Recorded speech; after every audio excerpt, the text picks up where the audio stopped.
You've survived the first 3 months. But guess what? Buckle up. Things are about to get even crazier, in the best way possible.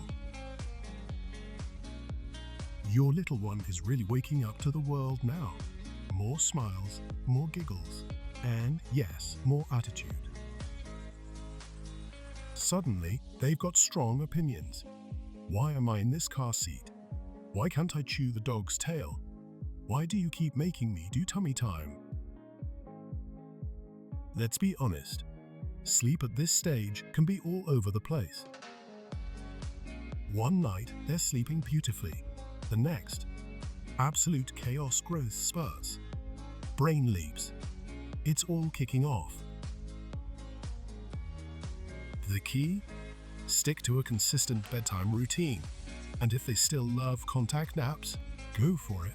It won't last forever. Tip 1. Gently rolling them in a soft blanket during tummy time. They feel more secure, meaning less fuss and more fun. Tip 2. The nappy change distraction.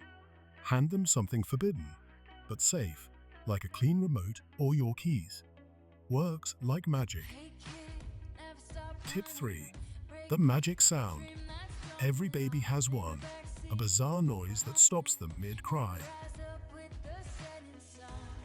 A whistle, a fake sneeze.